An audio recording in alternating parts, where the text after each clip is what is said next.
Halo semuanya, di sini kami dari kelompok 12 akan menjelaskan mengenai ruang lingkup akuntansi. Poin-poin yang kami akan jelaskan yaitu yang pertama, pengertian akuntansi, fungsi, ada prinsip-prinsip dasar akuntansi, basis-basis pencatatan, klasifikasi akun, dan siklus akuntansi. Saya sendiri, nama saya Mariane Putakolin, saya akan menjelaskan pada 4 poin pertama, dan dua poin terakhir akan dijelaskan oleh teman saya. Apa sih sebenarnya akuntansi itu? Seperti yang telah kita pelajari bersama, seperti yang kita telah ketahui bersama, ialah aktivitas pengidentifikasian, pencatatan, penggolongan, pengiktisaran, dan terakhir ialah pelaporan atas transaksi ekonomi sesuai standar umum yang diakui dan digunakan untuk pengambilan keputusan. Pada proses pengidentifikasian, di sini kita akan mengidentifikasikan bukti-bukti transaksi kegiatan awal itu terjadi, bisa dalam bentuk keuangan maupun non keuangan. Lalu pada proses pencatatan, setelah kita mengidentifikasi bukti-bukti transaksinya, maka di sini kita harus mencatatnya sesuai dengan kronologis waktunya, harus runtun atau berurutan. Setelah itu digolongkan ke dalam akun-akun yang tertentu, misalkan pada akun piutang, akun kas, atau modal. Setelah itu pengiktisaran. Pada bagian ini kita akan rangkum semuanya itu ke dalam neraca saldo, sehingga kita tahu keseimbangannya. Apabila tidak seimbang, berarti kesalahan pada proses pencatatan atau pengidentifikasian. Pada tahap akhir adalah pelaporan. Setelah semua rangkaian aktivitas dilaksanakan, maka akan dilaporkan dengan laporan keuangan, yang nantinya informasi-informasi ini dapat digunakan oleh para pengguna informasi. Yang berikutnya saya akan menjelaskan mengenai fungsi dari akuntansi. Tentunya itu adalah suatu hal yang sangat penting. Yang pertama yaitu berkaitan dengan mengetahui besarnya modal yang dimiliki suatu perusahaan. Kedua, mengetahui perkembangan atau maju mundurnya suatu perusahaan. Yang ketiga, dasar untuk menentukan kebijakan yang akan ditempuh. Keempat, sebagai dasar untuk perhitungan pajak. Yang kelima, menjelaskan keadaan perusahaan sewaktu-waktu memerlukan kredit dari bank atau pihak lain. Yang keenam, menarik minat investor jika perusahaan berbentuk perseroan atau terbatas. Setelah laporan keuangan itu ditulis, sebenarnya siapa saja yang memakai informasi yang ada dalam laporan keuangan tersebut, yaitu investor, karyawan, pemasok, pemberi pinjaman, pelanggan, pemerintah, masyarakat, dan pihak manajemen. Pada bagian ini saya akan menjelaskan mengenai prinsip-prinsip dasar akuntansi. Prinsip dasar akuntansi itu sendiri ialah suatu istilah yang digunakan untuk menggambarkan akuntansi secara keseluruhan, baik itu metode, prosedur, serta ketentuan yang mengandung teori atau secara praktis. Yang kami ketahui, prinsip dasar ada 5. Yang pertama yaitu prinsip biaya historis. Prinsip ini mencatat aset perusahaan, yaitu harga perolehan atau harga beli ditambah biaya-biaya terkait dalam pembuatan aset, dan mencatat modal dan biaya. Yang kedua yaitu prinsip pengakuan pendapat. Yang kedua yaitu prinsip pengakuan pendapatan. Prinsip ini yakni karena telah direalisasikan, lalu kapan pendapatan itu dikatakan direalisasikan? Pada saat produk barang atau jasa telah ditukar dengan kas atau klaim atas kas.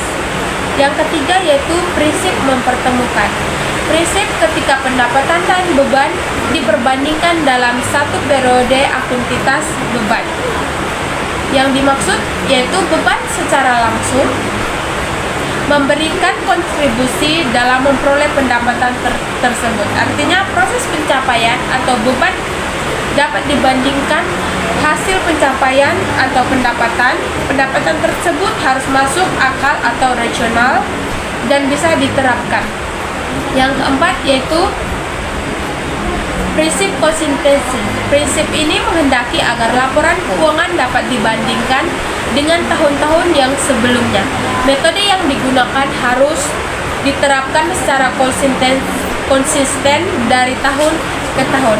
Yang kelima yaitu prinsip pengungkapan penuh. Prinsip ini mengharuskan menyajikan semua informasi yang relevan meliputi penyusunan laporan keuangan.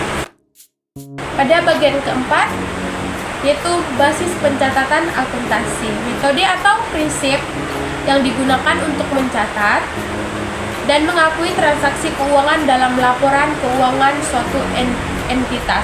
Pada basis pencatatan akuntansi terdapat dua, yaitu ada basis kas dan juga basis akrual. Pada basis kas itu sendiri memiliki arti yaitu pencatatan dilakukan saat ada arus penerimaan atau pengeluaran uang. Penjualan secara kredit atau piutang tidak dicatat. Dicatatkan apabila saat uang diterima. Basis akrual yaitu pencatatan dilakukan pada saat terjadi transaksi saat barang atau layanan sudah diserah terimakan meski uang belum diterima. Halo, nama saya Katarina Isakofi. Di sini saya akan menjelaskan tentang klasifikasi akun dan siklus akuntansi. Baik, yang pertama tentang klasifikasi akun. Secara umum, akun dapat dikelompokkan menjadi dua akun besar, yaitu yang pertama akun real neraca dan akun nominal laba rugi. Akun real neraca adalah akun yang dicatat dalam laporan neraca yang sifatnya permanen, di mana akun real neraca ini terdapat aset, liabilitas, dan ekuitas.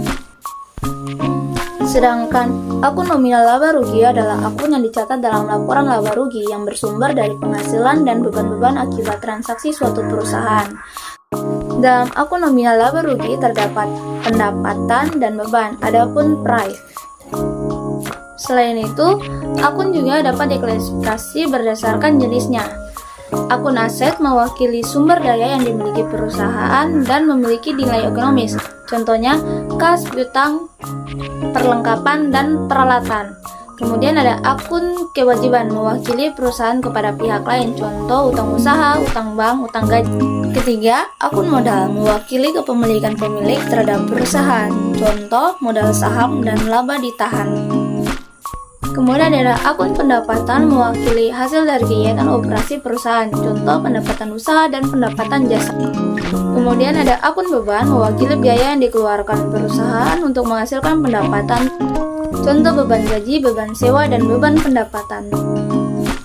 Kemudian siklus akuntansi. Siklus akuntansi adalah proses yang dilakukan untuk mencatat, mengelola, dan melaporkan transaksi keuangan secara sistematis.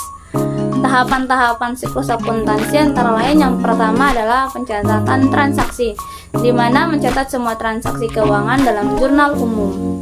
Yang kedua, jurnal umum mencatat transaksi dengan rinci mulai dari tanggal, nama transaksi, nominal keterangan, dan lainnya pada tabel kredit dan debit. Yang ketiga, buku besar mengumpulkan semua transaksi yang sama jenisnya ke dalam satu akun. Yang keempat, neraca saldo. Itu adalah daftar semua akun beserta saldonya pada akhir periode. Kelima, jurnal penyesuaian, di mana menyesuaikan akun-akun yang memerlukan penyesuaian seperti penyusutan. Keenam, neraca lajur merupakan rangkuman dari semua akun yang digunakan untuk menyusun laporan keuangan. Yang ketujuh, laporan keuangan. Hasil akhir dari siklus akuntansi terdiri dari neraca, laporan laba rugi, dan laporan arus kas. Yang kedelapan, jurnal penutup. Adalah jurnal yang dibuat pada akhir periode akuntansi untuk menutup rekening nominal sementara. Yang kesembilan, neraca saldo setelah penutup. Adalah laporan keuangan yang dibuat setelah semua akun sementara seperti pendapatan, beban, dan penyesuaian telah ditutup pada akhir periode. Sederhananya, ini adalah daftar semua akun real beserta saldo setelah dilakukan penutupan. Adapun tujuan siklus akuntansi, yang pertama membuat laporan keuangan yang akurat, Kedua, pengambilan keputusan bisnis. Ketiga, mengukur kinerja keuangan. Keempat, memenuhi kewajiban pelaporan. Adapun manfaatnya, yang pertama akurasi data, kedua identifikasi kesalahan, ketiga efisiensi proses, kemudian keempat perencanaan bisnis. Adapun jenis-jenis pencatatannya, yang pertama manual, yaitu pencatatan transaksi secara manual seperti menggunakan buku besar, jurnal, dan alat tulis. Kemudian yang kedua yaitu komputerisasi, yaitu sistem menggunakan perangkat untuk mengotomatiskan proses pencatatan langsung ke dalam komputer. Yang ketiga adalah terintegrasi atau ERP, yaitu menggunakan perangkat lunak akuntansi untuk mengotomatiskan proses pencatatan langsung ke dalam komputer.